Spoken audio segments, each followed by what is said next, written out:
Yes, my name is Stephen Kay, and I work for Network Rail, and I have a history of operations, not just in Network Rail, but in where I started on the railway, which was Virgin Trains in Crewe. Just give me a second because my presentation isn't working for me. There we go. Is it still working for you? Might just be a bit of lag there. My little button isn't working. It's just technology mine. It's fine. It's fine. I think it's gone to sleep because we've waited so. Can you use your No, it's fine. It's on now. There we are. So yeah, so I'll start again. We can edit this video. So yes, my name is Stephen Kay, and I work for Network Rail, and I've got a history of working in operations from when I first joined the railway. I started with Virgin Trains, all the way back in I think it was, when was it, 2001, which seems like yesterday, but it's gone in a flash. And when I started working for the railway, I didn't expect that I'd still be here in 22 years, especially presenting for you guys. So thank you very much for the opportunity to listen to me today. I hope I don't bore you too much. So it's a privilege to be here with you. So what I'm going to move on to now is just basically like, what is like operations? What is operations about? What do we know about operations? And then we're going to talk about the LOM job, and then we're going to talk about the MOM job. But first, if you'll indulge me, I'm going to talk about me for a little bit. So, as you know, my name's Steve, and technology is failing me completely because that's not working again. Hang on 2 ticks.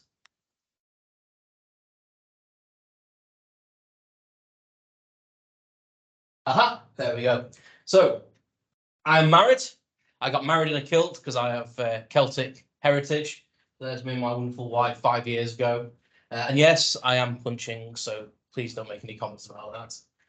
My wife has cystic fibrosis, which is a life-limiting illness. But luckily, a few years ago, there was a new job came out, and she's in tip-top shape now. So she's not getting rid of me too soon like she thought she would. So we're currently going through IVF, trying for a baby. Partly because of her illness, we think we've got a bit of infertility. But while we're waiting for a baby, we've got a dog, and his name is Bert. My hobbies are vast and varied. I'm a massive supporter of the Philadelphia Eagles, and I have a man cave, and half it's devoted to them. Me and my wife love going National Trust places, and looking at what it used to be like to live in the lap of luxury, and wishing we could, and eating cake mainly, if I'm honest with you. I'm a massive fan of Lego, and the other half of my man cave is full of Lego. And I ride motorcycles. I'm in between them at the moment. It's killing me. And but the main thing I really started doing is starting a podcast. And I talk to everyone about this, and they're probably sick of me talking about it. But don't listen to it because it's really rubbish. So please don't listen to it. A little bit of my career. So I started with Virgin Trains in 2001. It's gone by so quickly. But when I started with Virgin Trains, it was just a part-time job. And I just thought, the railway seems all right. My dad was the station manager at the time. So sometimes who you know, and probably the story of the railway is a lot of people have joined the railway because they've known other people. And my dad was the foot in the door, mainly because he wouldn't let me doss around while I was at college. So he wanted me to get a job, and he thought the railway would be a good start. So I joined in 2001. So I've been on the railway 22 years. Started with Virgin Trains in 2001. And I was in the signal box one day really grumpy because I was trying to get promotion with Virgin Trains. And Phil James came in, and he was the area manager at the time. And he said, "Steve, you're always smiling. Why aren't you smiling anymore?" And I was like, I said, "I can't get promotion, and not enjoying my job right now. And I'm trying to be happy announcing trains, and I can't be." And he said, "Well, why don't you come to join Network Rail and be a signaller?" And it was something I'd never considered, even though at the time I was sat in the signal box announcing trains. I never thought that I would be able to be a signaller because I thought that was something beyond my capability. And I don't know why, but I just thought, well, you can't go from a train announcer or a train dispatcher to be a signaller. And he was like, "Why not? Here's an application form. Give it me tomorrow filled in." And I did. And then 2 weeks later, I was handing me notice in. And 2004, joined Network Rail. So I started off at Steelworks signal box. Was there for a couple of years, went to Salop Goods, which is on the Crewe Independent lines, went to SS North, which most people hate, but that's my favourite signal box, and then ended up in Crewe Power Box. So went through the grades, probably at a nice progressive rate for some people. Some of the old signalers still said it was too quick to do that in under 6 years, but for me it was a great, a great elevation in my career so quickly.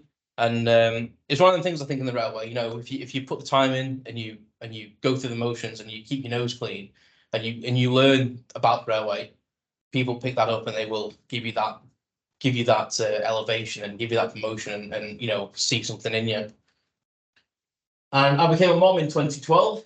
So my career as a signaller is quite short compared to most. And I did momming for nearly about the same amount of time. So about 7 years before I became a local operations manager in 2019. And 18 months ago, I got the opportunity to move into the job I do now, which is POISE, which is a project operations interface specialist, which basically means that I work with capital delivery and projects and use my operational knowledge to help perform projects and just give an ops insight to things that they're planning and designing. And the last thing is I'm also a rail safety rep for the area. So I go into schools and scout groups and talk about rail safety. And that came about from being a mom. And I'll come back to that later on. So what is operations? Network operations. Now, when I was asked to do this, I thought, I know what network operations is. I've been doing it for nearly 22 years. But then I was thinking, how do you put it into a statement? So for shame, I went on the Network Rail's website to see if that actually said what network operations is. So I'm going to read this out for my slides. This is the definition of what Network Rail say it is. So our operational function delivers the service that ensures safe performance of the railway, including managing the systems and processes that keep the rail network working, from signalling operators in our rail operating centres to our mobile operations managers and incident response teams that reopen any part of the network that is blocked, and level crossing managers and station and customer service teams. So basically, I would have put that in layman's terms is we keep the trains going with the help of other departments, such as yourself. So we wouldn't be able to do anything without the help of POA because we don't mend broken rails. We would come to you guys, but we would figure out a way of getting the trains running while you mend something. So that's pretty much what network operations do, from the station level of managing people to signal boxes to people on the track actually getting stuff done. And again, we come back to that in the MOM section where we kind of really see how that operates and how we manage an incident and how we get the trains going. Because there's a hierarchy to everything and paperwork as there normally is. Okay, so I just thought I'd give a little bit of information because we have to manage all these things and we have to manage all this infrastructure. We're on the L&W route, and this is all the things that we have on the L&W route. So we make up nearly 25% of the railway in Britain. We have nearly 8,000 trains. We have 250 million people moving on the network on L&W. We have 7,100 bridges. We have over 700 level crossings. We have 150 signal boxes, over 500 stations, nearly 600 stations. And we have about 4,500 miles of track and about 8,000 staff. Now, all them figures, they look unsurmountable, and that is across the whole route, but 7,100 bridges, that's a lot of bridges to maintain, a lot of bridges to manage. And it's also an intersection where the members of the public can interact with the railway, i.e. crash into them. And we come to bridge strikes later in the presentation, how that affects the railway, how we restore the railway. And the same with level crossings. The whole idea of a level crossing is a member of the public can just walk across our railway, like without any PTS, without any training, just by looking at a sign.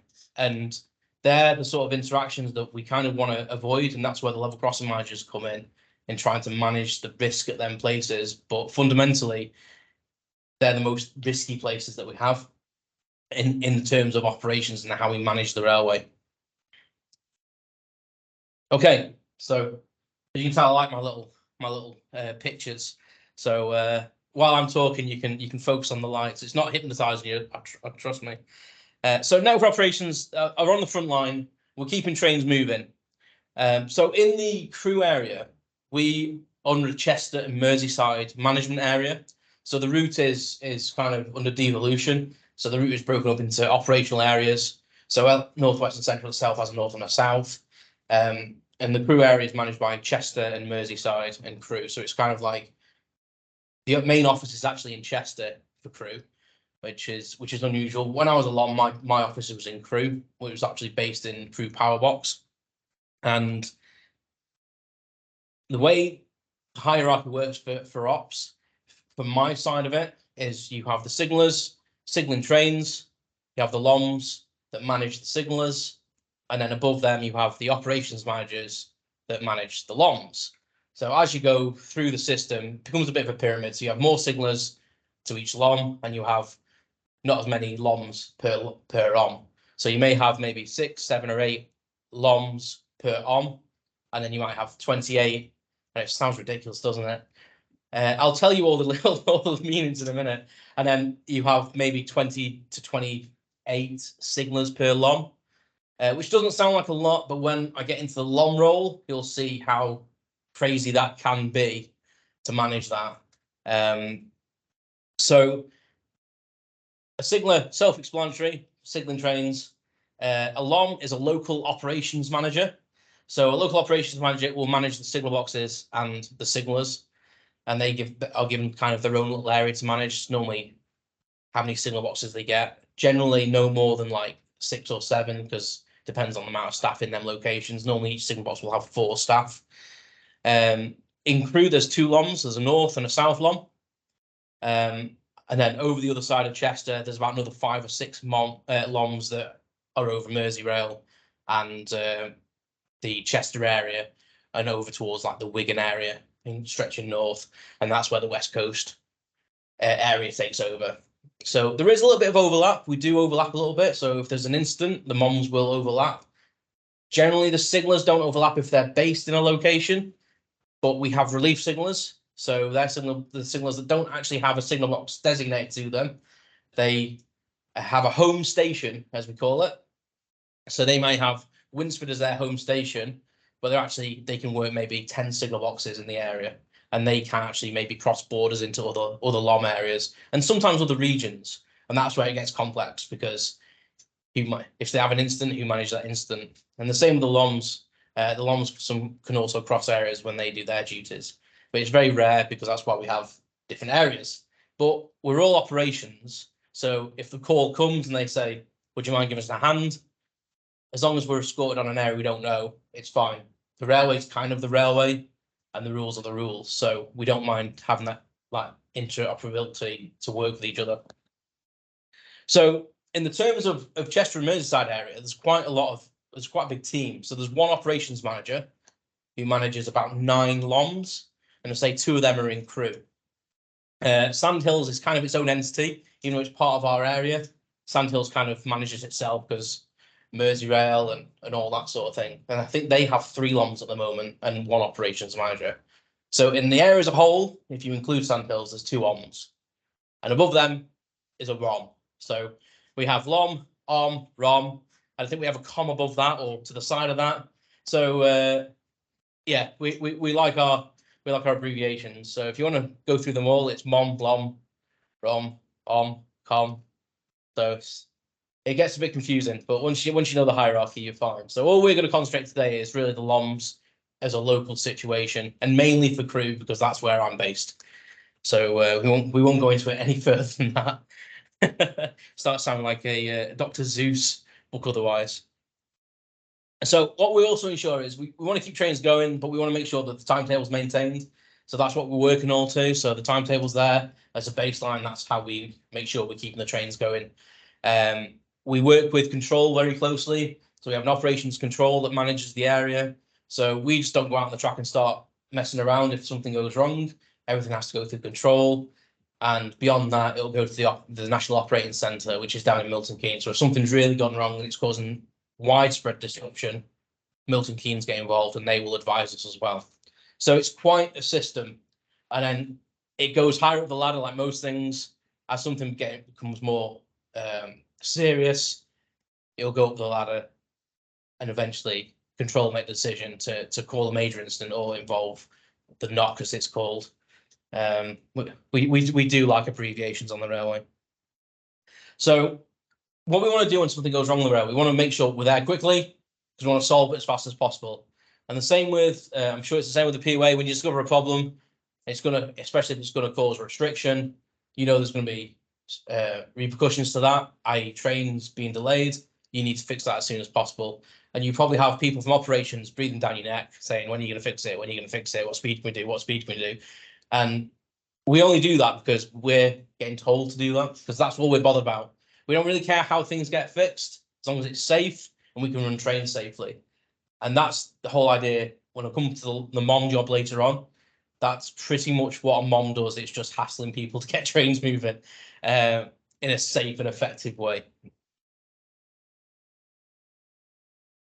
Okay, so some things that we will aid in. So some of the failures we'll get, or we need help with, is some things like points failures, signal failures, train failures, evacuation of stations. These are some of the things that we will come across. Contingency plans if we have a major incident, special working. So say we have one line that's out of use, can we use another line adjacent to it instead? Is that allowed? Can we do single line working, which is using one road that isn't normally bidirectional and using it as a bidirectional line? And that's all the things that we will look at. As soon as we get a problem, we kind of look at it as a system and say, right, we can't just look at it in this one area. We have to look at what the bigger function of it is. We might have like 50 trains planned down this line in the next hour. Is that even possible? And if anyone's ever had any involvement with single line working, it could probably take an hour to set up, maybe longer, because you've got to find the staff to be involved with that. So sometimes things aren't always prudent, and sometimes it's best to just say, right, we'll have to tell the train operating companies to issue a contingency plan to stop the trains so we can just fix it, because trying to divert them or do some sort of special working isn't going to be any quicker. So that's the kind of thing that operations do. And obviously we deal with trespass as well. And again, we have to get the MOM involved in that. The LOM can be involved. It's kind of a joint system. And we also have probably one of the worst things you go to is a fatality. And we'll come back to that again when we do the MOM section. But only briefly. I don't want to depress anyone, and it's quite a sensitive subject. But the idea of it is, no matter what we do it safely and as quick as we can, because what we've got to think about, there's people, the stakeholders that rely on us to run trains.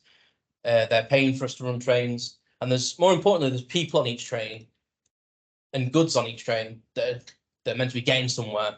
And I think sometimes we only see trains, we don't see the people that are on board them. We don't sometimes see the drivers that are driving them. They're stuck somewhere. So we see it. We say, oh, the train's stuck in the middle of nowhere. Oh, it's okay, it's safe. But there's a driver on there, he hasn't got a toilet, or there's 400 people on the train and the heating's broke, or the air conditioning's broken, it's a really hot day. And then there's more risks added to that, because as soon as you get a hot train, and it's happened a few times in London, on the third rail as well, where the customers only take that for so long before they just decide to get off the train themselves. So that's why it's really important for us to act and work as a team through all departments to make sure we can get the trains going. So, as I said, together we will maintain and restore the railways. We rely on people like you heavily, though, because we kind of make a plan, but then we kind of hand you the torch and say, well, this is what we're going to do for the trains, but you need to then go and repair it, because our plan doesn't work without you. And the same with the S&T. If we get a signal failure, well, we know how to work around it, but without you, it's not really, it's not safe, because every time you bypass the signalling system, it becomes less safe. You're relying on humans to be the safety barrier. That's why we have all the interlocking on our equipment, is to make sure that we know that equipment always fails in a safe way. But that's why we have the rule book as well. So, but whenever you take that system away and that barrier, that's when you're more at risk of having someone do something they shouldn't, or have something fail. The whole Swiss cheese effect. So again, that's why we have so many people involved to check things, and why all the staff have to have so many competencies, and sometimes very specific competencies, and sometimes very high level competency as well, just to say, have you done that? And sometimes it can be just as something as have you checked that? Have you checked it again? Have you probably heard the phrase take 5? So we use that a lot in ops. Have you just stepped back and have a think about what you're doing? Is it the right course of action? Can you be passing that signal of danger? Should you be telling that person to go on the track? So it's a massive beast operations. So local operations manager. I have mixed feelings about the job that I had as a local operations manager, and it's probably controversial to say that, but it's probably one of the best jobs I've had on the railway, and also one of the most demanding and stressful, let's say. Trying to think of a different word, but stressful is probably the word for it. Now, a local operations manager is what's called a key safety post on the railway. So you'll probably see on a job description, it will have a box tick that says key safety post. Now, the reason it's a key safety post is because without a local operations manager, there's no one to keep the signalers' competencies current, which then would mean there'd be no signalers, which then would mean the trains would stop. So we have local operations managers. They used to be called just area managers, or back in the bygone days, just signal box managers. That's the basic term. But someone they came up with the operations manager and shoved loads of letters in front of them to make all these different abbreviations. So the local operations manager is there basically to keep the signalers in the signal boxes doing their jobs, keeping all their competencies up to date, and just monitoring them as the main, is to make sure that they're doing everything they can be to make sure that the trains run effectively. And that can be from a very high level of just making sure they're following the trains right and following the timetable and making sure that they're signaling them correctly, to something as making sure that they've got tea and coffee to drink, or they're keeping hydrated. You go in the signal box and it's a very hot day and you can see the signal is bright red and sweating, and you're like, have you had some water today? Because human factors, if someone hasn't hydrated, etc., and ain't eaten, they're more likely to make a mistake. So it can be something as small as that the signaling manager or the LOM can pick up as a manager to the signalers. So when I got this role, as it had been throughout my career, when I became a MOM, I was qualified as a signaller, and I kept that qualification, kept all them competencies current, so I could still work all the signal boxes that I was allowed to previously. Then when I became a local operations manager, I retained all my mobile operations managers' competencies as well. So we'll go through that when I speak about the MOMs, a little bit in more detail, but primarily all the duties a MOM can do, a LOM can do generally. Some areas it does differ, because you do get some areas now that have rocks, and sometimes there's plenty of MOMs to cover the jobs. And sometimes they have instant LOMs as well, which are specific there to attend instance, and they manage the MOMs. But fundamentally, in most areas, the LOMs can do the job of a MOM and a signaller, and they quite like the local operations managers to be able to work signal boxes, because it gives you that hands-on, how can you manage someone if you can't do the job yourself kind of thing. And that's I think that's very important.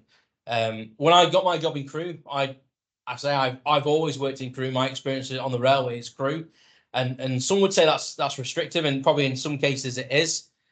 But I also have a lot of knowledge of crew, so it's kind of good for me that I work in crew and I have knowledge, but it would probably be beneficial for me to experience that elsewhere. But this is where I am, and this is where the knowledge is, and this is where I'm based, and this is lucky for me. All my roles have pretty much been in walking distance of each other, so that's really beneficial to me as well. So how the crew area is split up, as I've said before, there's a North LOM and a South LOM. So if you know the crew area at all, the North LOM controls 5 signal boxes: Winsford, Collyard, Salop Goods, Steelworks, and Gresty. And each of them signal boxes have about 4 signalers in the signal box. I think Winsford has 5, but then they also have relief signalers as well on top of that. So if you can do some quick maths, that's over 20 signalers that they're managing. And Crew South only has 3 signal boxes. That's because they manage relief staff, and they have Crew Signal Box, which has 8 regular shifts. So they manage Crew, Signal and Control Centre, Bassford Hall, and SS North.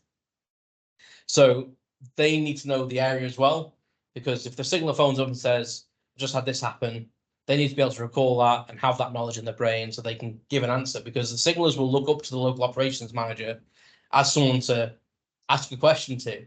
And if you want to install confidence in your staff, you need to be able to kind of respond in a confident way. And I'm not saying that I know the rule book in and out. There's probably been times when I was younger that I knew it more than I do now.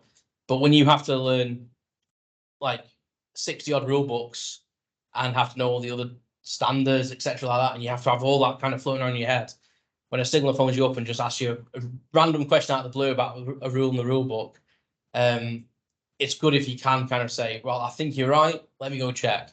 But if you do have to say that, it's good that you've got that respect that they allow you to do that, rather than have that, I think, well, you have to go check as well, because we're all human, and I think you have to show that side. So in regard to what a LOM is, the LOM's role is many different things, and it's very tiring being a LOM, because you're not only a manager to people, you're a mentor, you're a role model, you're probably someone they might aspire to be, that they might aspire to be in that role at some point. You've got to make sure that you're keeping all your competences yourself up to date. You've got to manage all your competences of your staff. You've got to have that knowledge to hand. You've got to remember all the knowledge that you've brought with you. You've got to be proactive, and you've kind of got to lead by example. And I think that's the biggest thing that was, it's probably difficult for me, because having always worked in crew, I started managing signallers that I worked with when I was announcing trains. So I went from being a train announcer, speaking to my colleagues, to being their manager, speaking to staff. But for me, they were my friends as well. They were my work colleagues. So getting that separation as a LOM is quite difficult. And you'll find that in probably quite a lot of areas where someone's worked their way up into a LOM role and then starts managing people that they've worked with. But that's the way you have to progress into that role normally. It's normally the natural progression is, because you kind of want to stay where you know. So I know crew, it would have been a lot harder for me to go off and try and learn a whole new location and all the rules to do with LOM and how to manage people and do all that at the same time. So even though it was difficult for me to work with people that I knew, I think I got a bit of respect because they knew I'd worked up the ladder as well. So I think there was a bit of respect in that sense.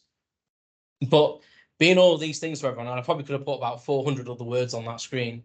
It's just difficult to be everything to everyone at a time. So a day in the life of a LOM starts off. You have a 35-hour week, which you're meant to do. They also do on call in our area. I think they do 1 in every 9, because there's quite a lot of LOMs. So they do 1 in every 9. And it's a full week of on call. In that week, you do some of your normal job, but they try to have you just focus on being on call, maybe doing a bit of catch-up work, and have someone else cover some of your roles. So the general day-to-day duty of a LOM is about timekeeping. I had 28 staff to manage, and some of the standards you have to tick off to be a LOM is you have to visit every single member of staff once every 56 days. Now, that doesn't sound like a massive task, but when you think they work 12-hour shifts and only doing 3 or 4 days a week, and some of them are nights and some of them are days, and then each people are on different rosters, and you've got to travel to the signal boxes as well, so you've got journey time. A 7-hour day doesn't last that long, and you have to visit each person for at least half an hour, and that's the standard. And you have to tick that off, and you have to fill an online form in to say you visit them and do welfare checks on them. So while you're visiting them, you're looking to see if they're working the signal box correctly. So you're monitoring, having a bit of a chat to them as well. Don't get me wrong, you're on a brew and a biscuit, but you're making sure they're doing the job correctly. And then going forward, that all gets added into an online system now, which can go towards their competency. So if you see them taking a line blockage, you can actually fill out that competency on the go. And that system was brought in a couple of years ago, and it's actually quite a good system, because that means that when you come to an assessment day, which they have 2 a year, you might have already ticked that off, and you've seen it live as well. So rather than sitting in an office somewhere trying to simulate a line blockage, you've actually seen them do it. You've heard them do it. So apart from you have to do 1 visit with every single 56 days. You have to do 1 out of hour visit, which is out of office hours every year, which is easier because it's only 1 a year, but it's still, you've got to remember to do it. And that's probably one of the ones, because it's only 1 a year, sometimes that gets forgotten about. You also have to do voice comm assessments So each signal gets assessed once every 6 months, and you have to find 3 voice comms off the voice recorders to assess. And then if they don't meet the standard, they might have to be removed from the signal box and retrained, or you might have to put them on support plan to get their standard back up again. They have to have an online assessment every 6 months, an in-person assessment every 6 months, and a brief every 6 months, which our local place is Chester. So there's a lot of things that the LOM has to do, just generally audits. And then there's all the managing people stuff on top of that. So managing for health, sickness, anything to do with supporting staff in general, development plans and everything. So when you mix all that into a day-to-day job, and that's just the job in itself, that's not anything going wrong. That's not the signalers making errors and trying to manage that. That's just you ticking the requirements of Network Rail, that you're checking your staff and managing their competency as a key safety post. And you've got to keep up with your own competencies amongst that, as well as dealing with the emails from stakeholders and managing delays, which is a big thing that LOM does, because if a signaler creates a delay, the LOM has to investigate the delay. So when you put all this together, this picture, I've added this picture because I was probably at wit's end with my job at one point, because there was a lot of stuff going on, a lot of people moving around the area, a lot of change. COVID was still kind of in the mix. We're trying to do all these things, and because you couldn't visit the signalers, how were we doing the visits, and how were we managing all the competencies, because we couldn't always get them in. People were off, long-term sick, COVID, shielding and all this. And I must admit, I was kind of tired. And my wife was quite worried about me at one point. She thought, your health is struggling.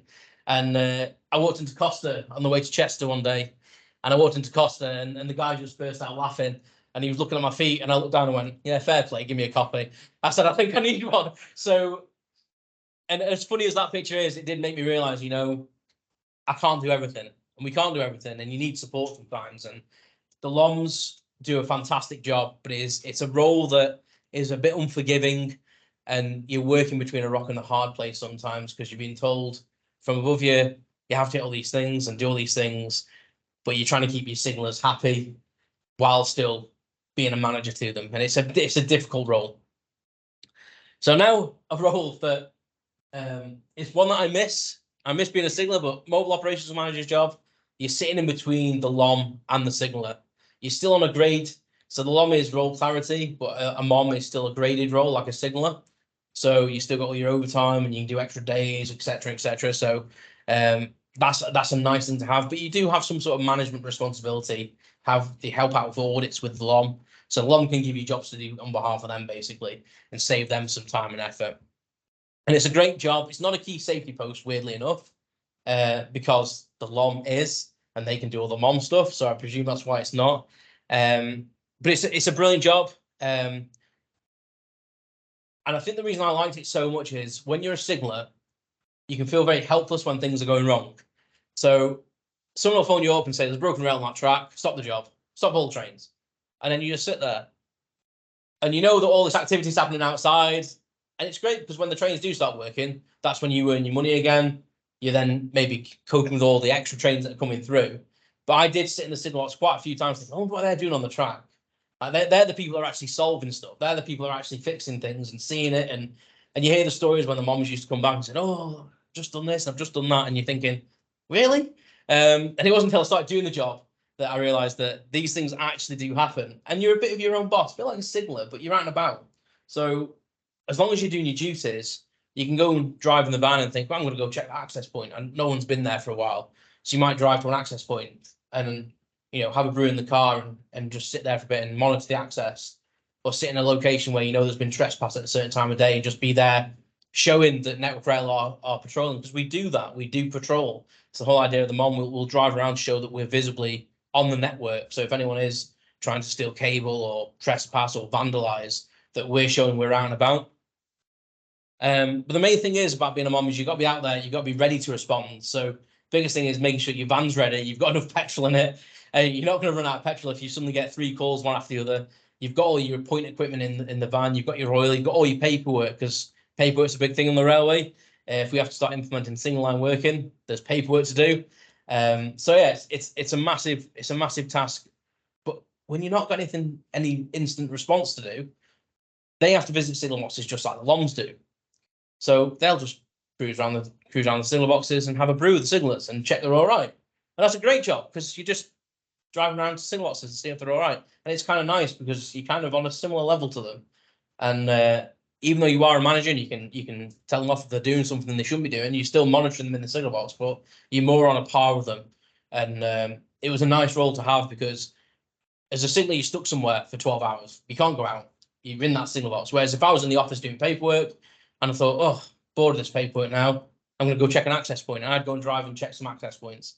You can just change what your job is. And as long as you're ticking off what your role is for that day, then you're golden. And it was a nice thing to be able to do that and not be restricted, just be sitting behind a desk or pressing buttons all day in the signal box. So it's a role that interacts with members of the public as well, which signals don't really have much to do with. The LOMs really don't have much to do with because normally if they're at instant, they're straight on the track. Whereas the MOMs might get called. Like I went to one once where someone had loads of vegetation cut down and they just piled it all in the garden. And I had to just go out, and all they were told was to cut the vegetation down. They weren't told to remove it, but they just piled it on this woman's fence. So she was just stood yelling at me, saying, "Oh, why this is ridiculous." And I was like, "It is. You're right. You know, I can't deny it. That's terrible." And that's the sort of things you do. I was telling Pete about once when I went on crew station, and one of the staff came to me and said, "Steve, can you help out? There's a guy naked in the cafe." And I was like, "Okay." And but he wasn't just naked in the cafe. He was riding around naked on a child's push bike. So it's things like that that you don't. I mean, poor chap, he was mentally ill. But it's things like that when you get up for work in the morning, you don't expect to see, and you go to work with every day with a thing. What's going to happen today? You know, you might have an easy day just doing your normal day-to-day checks, or you may be stood at a signal for 12 hours in the pouring down rain because the signal's broke, and you've got to stand and hand tickets to a driver for 12 hours, which I've done, and it's not nice. And I'm sure anyone from the P Way has probably been on the track fixing things for multiple hours in the freezing cold, snow, ice, rain, and you just think, ugh. But for the days where you get that, I always felt like I was still giving something back, and you are kind of like the hidden person on the railway that you go out to something and they'll say, "Oh, the train's now running again," or they'll. For me, one of the biggest things was when there was a fatality and they'd say, "Oh, poor driver," and for me, I'd be like, "Well, yeah, completely understand that. But I've had to go and pick that body up," and that for me was like, oh, and it's not a recognition thing. It's just kind of thinking, well, that was really rubbish day I had, and no one knows I did it. And I think sometimes you just want someone to say, you know, well done. You know, everyone kind of needs that sometimes. And as I say, cross boundary, the MOMs will help each other out. You know, if you get a really bad incident, you'll get a MOM from Warrington come to crew. You'll get the Chester. Sometimes it's really bad. You'll get them from everywhere, and you'll stand and you'll have a bit of a MOM army. So but that's needed sometimes if you've got a big failure. In London, I think it's London mainly. I don't know if they have them anywhere else. Maybe Leeds. They have mobile incident officers, which are actually embedded with the British Transport Police. So they're technically MOMs, but they literally just drive around with the police. And they're, because obviously somewhere in London, it's really critical to get the railway back running. And the British Transport Police generally won't go on the track without someone escorting them. So in London, they're literally in the car with the police. So as soon as they get to wherever they're going, they're already there. They're with the police. So where someone like Crewe, we don't have blue flashing lights on the MOMS vans. So if we have to travel to Northwich from Crewe, we could take half an hour. The police get there in 15 minutes and they just stand waiting for us. Like, they will go on the track sometimes, but if it's the West Coast Main Line, they'll generally wait for us to get there. So sometimes I've actually jumped in the vehicle with the police and said, "I'll just go with you," because it's just it's just quicker. The only problem with that is if they get another call, they leave you in Northwich. So that's the only issue. Okay, so the MOM has loads and loads of qualifications, for obviously PTS, COS, lookout, point operator, route setting agent, which is when you get a complex failure. And the first time you set a route that's complex for a train and you tell the signaller, yes, that train can go, and I've set the route, you can have checked that route 5 times. That is the scariest thing to authorize. We have, there's a new one that they did was an actual cab pass that's on the Sentinel card now, because they brought that in, I think, because of COVID, to say that you were officially allowed to be in the cab. Pilot, which not everyone knows what pilot means. Person in lieu of token. So that's when you want to do single line working or pilot working between a point of obstruction.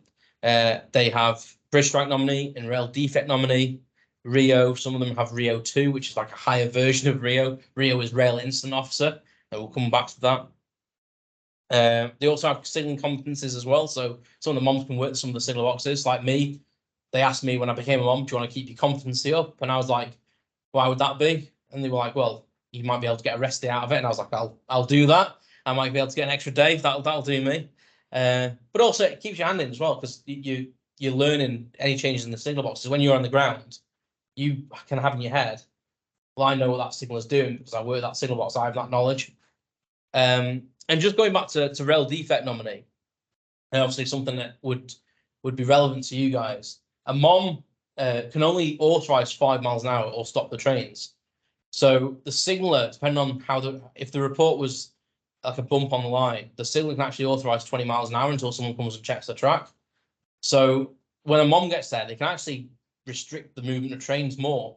So that's why we kind of need someone from the P-way or a rail defect examiner to get there as soon as, because pretty much the signaller might be moving trains. And if the mom gets there and it's like, I don't know, because they're not qualified, they literally stood there with a standard, really. They have a qualification, they do the tests, but it's not really there. They know it from a very high level, and they're literally following a table to say, if you think it's this, stop trains. So what are they going to do? They're going to err on the side of caution, say, I'm not sure about that. I don't think we should run trains. So that's why control are always really fine for you guys to get to track if you're a rail defect examiner. So you can get there and say, actually, I'm quite happy with that. Because I've been on track before now and arrived at the same time as one. And they said, what do you think of that, Steve? And I'm like, I don't know, I'd probably go to 5 miles an hour. And they're like, oh, right, 20 on that. And I'm like, I have no idea. I'd have probably restricted the travel trains just because of you guys are the experts and we're not. That's why we're only allowed to authorize 5 or stop. But err on the side of safety is probably what everyone's always going to do. But it is always scary to authorize a movement no matter what you're doing. So bonus points, if anyone knows where that is, that's me. I'll tell you where it is in a minute. So, but there's been so many issues that I've been to as a LOM, and I say when wind space with the railway, level crossings are a massive one. So I've been to level crossings before now, and what you've got to think of, you arrive at a level crossing, and that crossing might have been down for 15 minutes, 20 minutes, and you might have a tailback of half a mile of traffic. Firstly, you got to try and get through that traffic, because if the police haven't got there already, you've probably got no hope. So you're abandoning your van somewhere, and you've got to walk to that crossing. And as soon as someone sees Network Rail, you'd think they'd be nice to you, knowing that you're probably going to fix it, but you'd be gratefully misled. I've had the most horrible abuse at crossings. Not physically lucky, but just some of the worst things you can say to someone, like, and you just think, and you can say to them, I'm here to help you, and they'll just give you a load of abuse, and you just think, okay. One of my funniest ones was, there was a guy giving me abuse, and as he was abusing me, the British Transport Police were walking up behind him, and they just tapped him on the shoulder and went, come with us. And they made him come back and apologize to me, which was the most embarrassing moment for me. I don't know how he felt, but I was so embarrassed for him, because he was a big burly chap with loads of tattoos, and I was thinking, no. I was like, they were like, do you want to press charges, Steve? And I was like, no, it's fine. He's not to swear at people that are trying to help him. But Crew Heritage Centre. It is Crew Heritage Centre. Yes, Pete's got it right. Yes, that was me a couple of years ago when we were testing the frame. So, but some of the things that's happened to me as a mom, and this is the reason I love the job so much. I've been headbutted by a ram, chased by a cow, had to lead horses down a country road back into a field.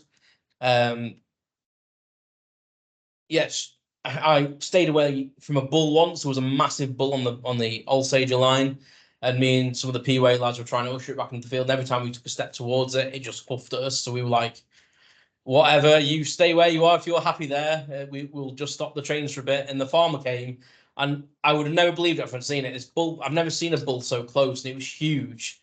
And the farmer just came up to it and slapped it. I went, get in the field. And he just wandered off so docilely. You wouldn't believe it.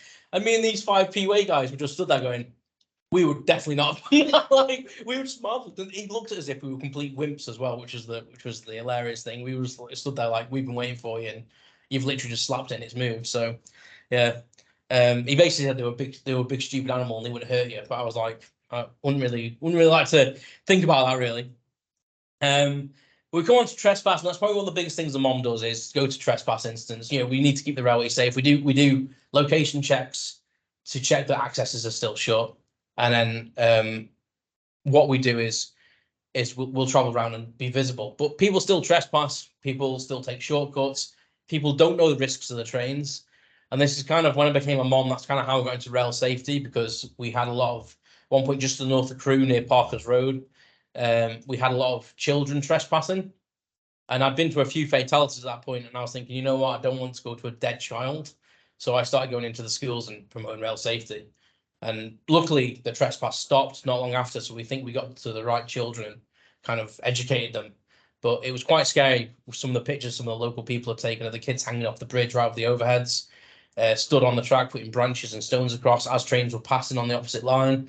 It wasn't worth thinking about really. So that's kind of how I got into to rail safety. So the day in the life of a MOM is as a 12-hour shift. Generally, that's what they work in Crewe, 7 till 7. And I say they just go around checking signal boxes, checking locations, checking equipment cupboards, and waiting for a call. And the worst call you can get, and don't worry, people that are online, this is intentionally black, this screen, is a fatality. And I've left it black because I did not know what image to put up for a fatality. Because it's terrible. It's a terrible thing. And when you apply to be a MOM, one of the things you know that could be a possibility is you'll attend a fatality. But you don't know how that's going to be. You don't know how you're going to feel about it. You don't know what's going to happen, because there's no training they can give for that. They'll just say you might see a dead body, or you might see parts of a body. So my first person I went to was probably the worst kind you can go to. They were still alive. So it was a bit of a baptism of fire for me. But it told me how to manage. It was the first incident I'd gone to. It was kind of like a major-ish incident where someone was involved. So it was the first time I think I'd become a RIO, a rail incident officer, to manage a scene. But it was also the first fatality. So big baptism of fire, probably about 6 months after I passed out as a MOM, which I was kind of glad about. I'd been waiting for it to happen. So in a strange way, I was glad, because it kind of got that out of the way, got that mystery out of the way. How was I going to cope with it? Because fundamentally, I could have gone to one and thought, right, I can't do this job anymore. Like, can I go back to be a signal, please? Or can I do something else in that rail? Or because that could have broken me. Luckily, we have good support in the railway. You got your colleagues that have seen the same thing, and the only thing you can do when you've been to one is just chat about it. I'm not going to go into details about what I've seen, because it wouldn't be right. But just the example of when I went to a Basford Hall it's just an example of what can trigger the thought process for someone to think, has someone done something? So there was a T3 going to be taken at Basford Hall Junction near where Chorlton Lane is, and the operative that was putting the equipment out had seen a bottle of whiskey trackside. It only had about probably like a couple of fingers width left in the bottom of it, but it was stood upright on one of the trough lids, which is quite unusual because that looks like it's been placed. That's not been thrown over. It'd be quite a good shot to throw over and have it stand upright. So they reported to control. The control kind of went, oh, I don't think that's anything. And I was like, well, we've got to go check. That's probably been placed. So we went down there, and it was about 12:30 in the morning. And we walked the track with the police. Couldn't find anything. Pitch black. I don't know if you've ever been down Chorlton Road. Absolutely pitch black. And they got the Cheshire police when the VTP radioed about it to check a number plate of a car that was nearby. The Cheshire police immediately chimed in and said, that's the registration number of someone that's just had an argument with a wife and left the house and said they were going to kill themselves. And they took a bottle of whiskey with them. So we were like, right, we might be looking for someone seriously here. That is probably their car. So the Cheshire police got the helicopter, and the helicopter immediately found them. And this goes show how dark the railway is and how you can't see things. We were stood about 5 meters away from the body. We didn't even see it. And we had a choice to make which way we were going to walk, because we didn't know which way the person may have walked or where they'd been hit, and the helicopter helped us, found it instantly. And it was an horrific scene. The Cheshire police officers were quite traumatized. We told them not to come and look at it, but they were like, "Oh, we're police. We've seen stuff. We've been to car crashes, etc." And one of them went off straight away. She immediately wandered off and was just traumatized by what she saw. And one of the ambulance team as well, when they came to move the body, was the same. And they both said to us, like, "How would you do this? Because that's the most horrendous thing we've ever seen." And me and the BTP officers were quite calm, because unfortunately we've done that quite regularly. And we're just like, that's what you see when people get hit by trains. We're just used to it. And it kind of dawned on me by that point that I'd been desensitized to it a little bit, especially as I went straight away and had a McDonald's. But you go through that and your adrenaline's going, so you need a drink and you need sugar.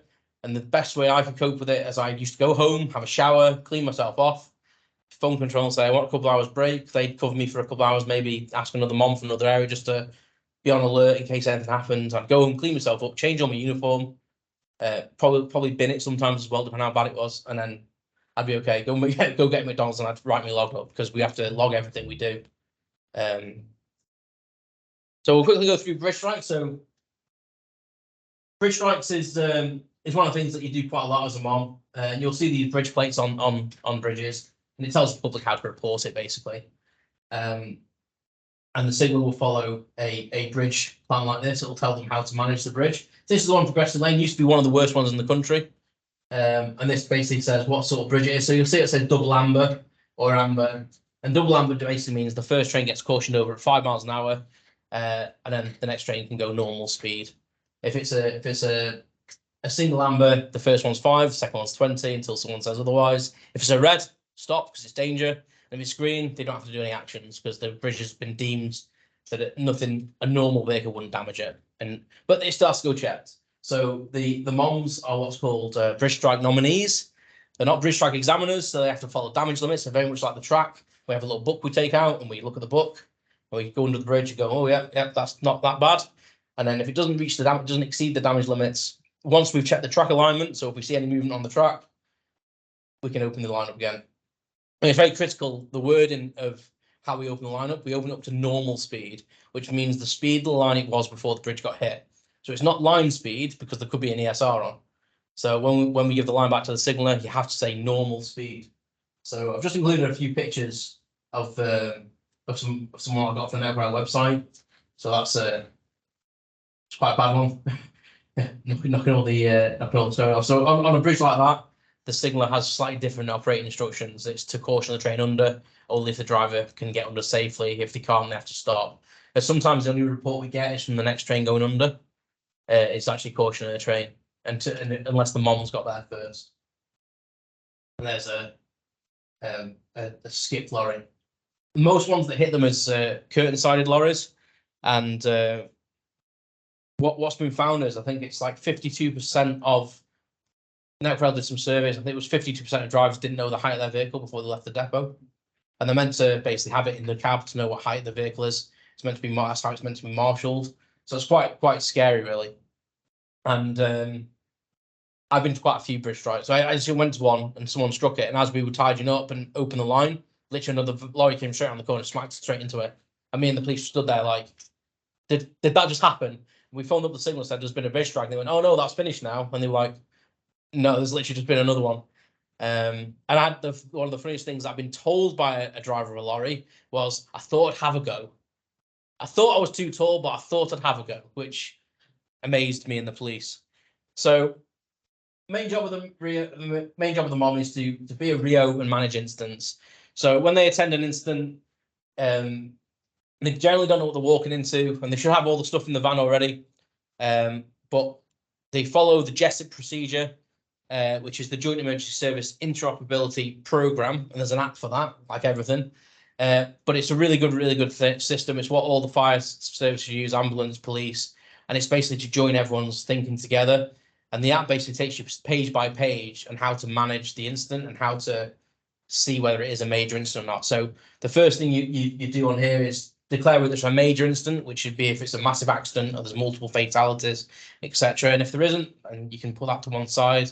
You just go through each letter, and that's what you should do before you even enter the track. So you go through it, so you know you're going to be prepared. And as a mom, you have to take pictures of evidence. So you've got to be mindful where you step in, because there might be evidence.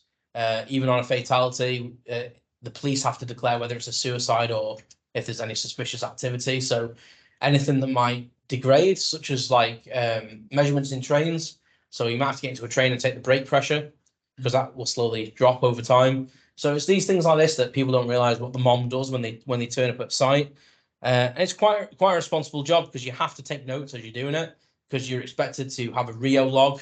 Because if something comes out of an inquiry, say RAIB get involved, the Rail Accident Investigation Branch, they could actually use your log as evidence in a court of law.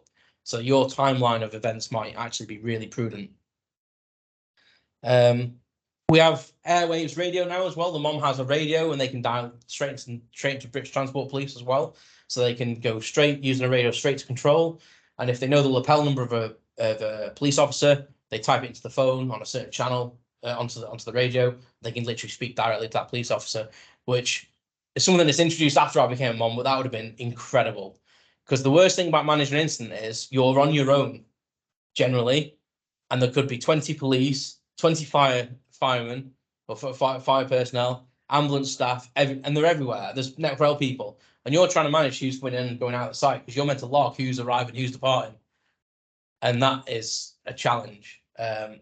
And you have to sign things for the fire service if they say they need to take a fence down. You're the one that has to sign to authorise the fence can be removed. Then you've got to try and organise that to be put back up again, because they don't care. They'll just use the jaws of life and cut it off. They don't care where they do it. It's just they won't undo the bolts. People are in danger. That's it.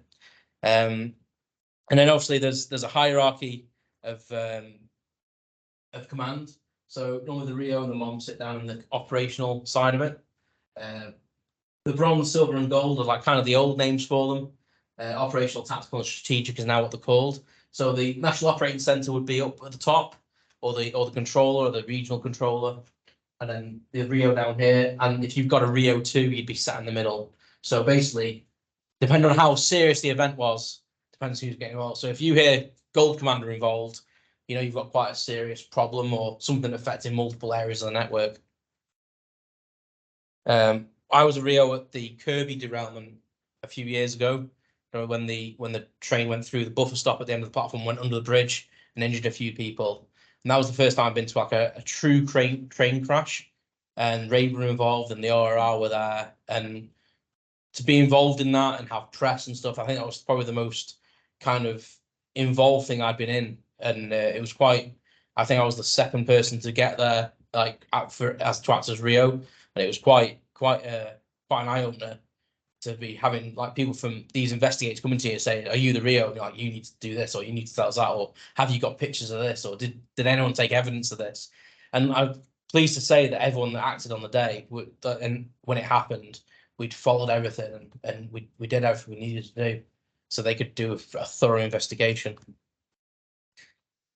So I think that comes to the end of it. You'll be pleased to know. I think I've gone over quite a way, but if you've got any questions, now's the time to ask them. So yeah, there you go. No, that's fantastic. Thanks for that, Steve. We've not got any that have come through in the chat. So if anyone online wants to raise a question, feel free to put something in the chat. I think Vladimir said next risk assessment, add do not slap bulls into it, which is probably a quite. That would be good. Yes, definitely. Yeah, I think the farmer needs to know that, doesn't he? Yeah, definitely. But yeah, I don't know. Does anyone else in the room have any questions? I've got Andy? Cool. I'm used to work for the PWR. So, fascinating talk, by the way. Thank you. As an ex-mate, my utmost respect for the stuff that you have to deal with before we get on site. And so, that's off to you. You mentioned your competencies, which you've got loads. Yeah, there are a lot of competencies. Yeah. Is there an overarching body that you can deal with? For instance, we're track engineers. So we've got the PWI that can license us, a chartership incorporated or whatever. Is there an equivalent organisation for you that you can join that can assess your competencies? Not as part of Network Rail, but there is the I can't think of what it's called now. There is an institute out there that like all operators to come into it. And I can't think off the top of my head what it is. Kind of drawn a blank. But you can join that and you can build your own like personal development and your own experience. And they don't necessarily manage it, but they can track it through there. Yeah. And you can build up levels basically. You can build up a. So I'm a member and I'm an associate member, but I'm looking at going for a membership for it. But you have to do like your own competency profile of what you've done in your career and all these different aspects of it. But from that, they will build you a template of what you can do next and things you can do and courses you can do.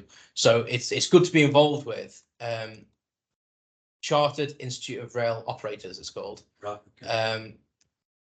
And that's a lot of Network Rail operation staff are a member of that. And I keep saying I'm gonna do my development plan on it, and I always think, oh, I'll do it next week, and I am gonna have to do it at some point because it's really beneficial for the people I know that have done that. It has helped them. Okay. Yeah, so it's a good question. So if anyone didn't hear what Andy said, he basically asked if there was any organisations that ops can be involved with, like the PWI, etc. So how your sensible list of competencies must be as long as mine are. Yeah, well, I was going to take a screenshot of mine, but obviously with me changing roles, a lot of them have dropped off. But yeah, I think I had about 27. I think Okay, at so some point it was a bit ridiculous, really, if I'm honest with you. But a lot of them are joined to each other, right. because like point operator and stuff is joined with, and you've got auxiliary other duties as well, which covers like level crossing attendant and stuff like that. So they're under one like branch. So AOD, auxiliary operating duties, is the level crossing attendant, your point operator, and all that sort of thing is all listed under them. So even though they're individual competencies, they're all like under an umbrella kind of thing. And normally, if you've got one, you'll have to have them all because it's just you're probably not in a job that only needs one of them. You normally need to have multiple. Like point operator is probably the only thing you'd have on its own. Right. Yeah. I mean, all to be honest, because like to keep them current is one thing. You must be training. Yeah. For a lot of days a year. Well, yeah. Well, it's even with the signalers competencies, that's quite a task. But the mobile operations managers have their own manager. They have their own. They're called an instant local operations manager, and they manage all their competencies. So the MOMs, because of the type of job they do kind of manage themselves in some sense. So if we go on the track, we can log that as a track access and submit the info to Oracle, which is our management system. Then the manager can sort that out themselves. The problem with our system is the signalers don't normally submit their own evidence. So the LOM has to kind of gather that evidence for them or assess them on that evidence. And that's why the LOM job is so difficult for a signaler LOM, because they have to kind of gather all that information themselves. But I think Network Rail are trying to learn from other parts of the industry, because drivers a lot of the time have to submit their own evidence to say, I'm competent on that route because I've drove it 3 times, I'm fine. Whereas signalers, we assume their competence until we assess them. And then when we assess them, that's when we tell them they're competent again. They are competent because they do the job every day, but because there's so much rules and stuff around it, we have to split all the rule packs into different things. That's why they get 6 assessments over 3 years, and then the cycle starts again. So that's why they're every 6 months. So it's like a 3-year cycle, and the same for the MOMs as well. So it's a massive undertaking for the management staff, to be fair, and for the MOMs themselves to submit their own evidence. Yeah, but no, it's a good question. I've got one. I don't know if anyone else in the room has.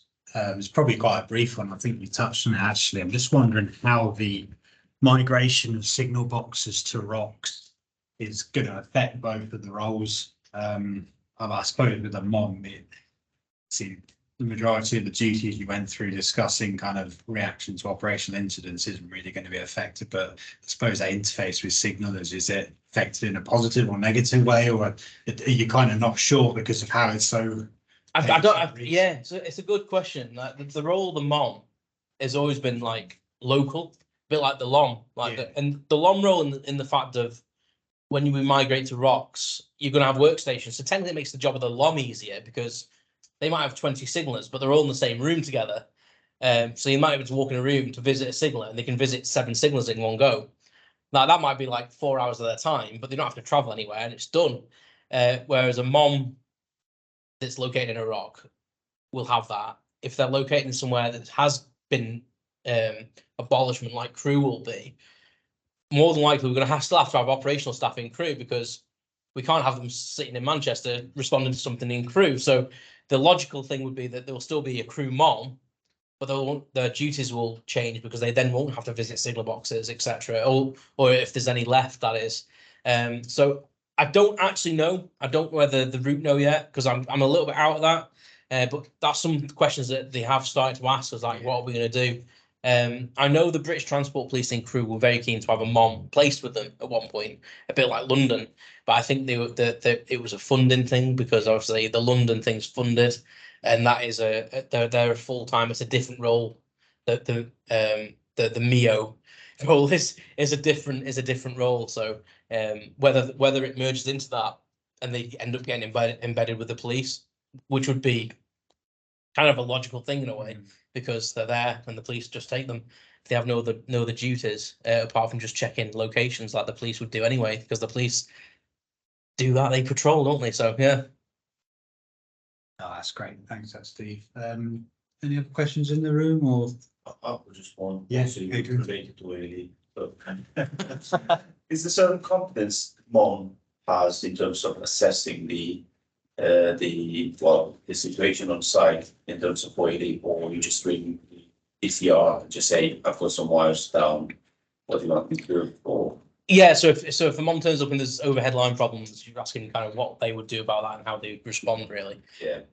Yeah, if it's quite obvious and the overheads are everywhere, we wouldn't go anywhere near them until someone's told us that they're earthed, etc. So it'd be a call to the ECR and emergency switch off. I've been responsible for turning the electric off in crew a few times in an emergency, much to the disappointment of operations, because if they do an emergency switch off in crew, it turns the electric off. I think you can correct me, Adrian, but I'm pretty sure it goes to Whitmore, pretty much all the way through to like Weaver Junction, is they just turn all the breakers off. So all the trains from it's probably like 20 odd miles just stop.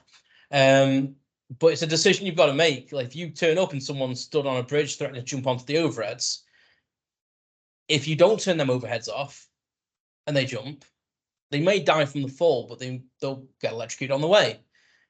So will it make a difference? But you've got to take into consideration, if I don't turn them off and they get electrocuted and they survive, they've been electrocuted.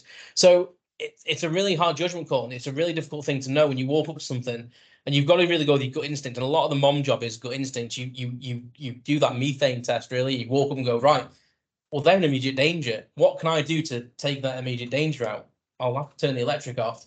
And if that means turning it off the whole way and it saves someone's life, then that's what I'll do. And a lot of the time, the police will immediately request that anyway. The fire service will not go on the track at all if the overheads are on. They will not go anywhere near it. So they want assurance from the MOM that you've turned it all off. So, yes, the answer is it's a gut instinct. But if someone's in immediate danger, you have to turn it off generally. And if the overhead's down, you've got to protect yourself, because the first priority is looking after your own safety. If you've turned up to manage an area but you get injured yourself, you're completely useless to the railway. So you've got to manage your own safety. So yeah, for the first things first is, am I safe? Are they safe? Let's try and make it safe. So yeah, this is very much a good instinct thing. Many. Someone got a question? Yeah, no, just someone on the. I'm not sure if someone on the chat had a question there. Might have just been someone, bit of background noise. But yeah, no, it's fantastic. I don't know if once I hand over to Les, if you'd be happy maybe just to do your normal. Hi Steve, I'm Les Scott. I'm co-chair for the PWI Cheshire North Wales section. Thanks very much for this talk. I found that really fascinating. We usually have talks more based on a project or technical type theme. I'd say they're more often our type of talks, and I really enjoy this kind of talk because, particularly for me, it's a mind-expanding experience. You know? I've heard all these acronyms: LOMs, MOMs, pilots, RIOs, and sort of vaguely had an idea what the roles were about, but I couldn't really tell anybody much detail about it. And I think, well, you mentioned the dreaded words for Network Rail people, role clarity. I think that's exactly what your talk is, because I'm very clear on what the LOMs and the MOMs do now. Oh, that's Well, that's good. At least the Arabic time was spent well. Yeah, so it's really interesting. And I think that's the great thing about PWI. You all come to these meetings and learn a lot. And it's good for our knowledge and development all round. And it's only thanks to good people like yourself who are willing to give up their free time to come and do this for us. So thanks very much. You're very welcome. You're very welcome. Thank you for listening so attentively Okay. to me rabbiting on. So in the usual manner, I'll ask members of the audience and people who have dialed in on over the net as well, because there's only 5 of us in the audience here in the room, so we might need a bit of help. If we can give Steve a round of applause just to show our appreciation, that'd be grateful. Thank you. Thank you very much. Thank you. Just before we wind up, as Pete mentioned at the beginning, well, actually, fresh from the news this week, I don't think we're going to see high-speed rail anytime soon through Cheshire. So we've organised a talk on it instead for next month. So 2nd of November, it's Andy Moore from Getzner is going to tell us all about floating slab track technology. So that's one to watch out for, and one that I'm very much looking forward to. Thanks very much. Brilliant. Yeah. For those on the call, thank you for dialing in. We'll wrap it up there. Thanks again, Steve. Appreciate that. Thanks, everyone. Goodbye.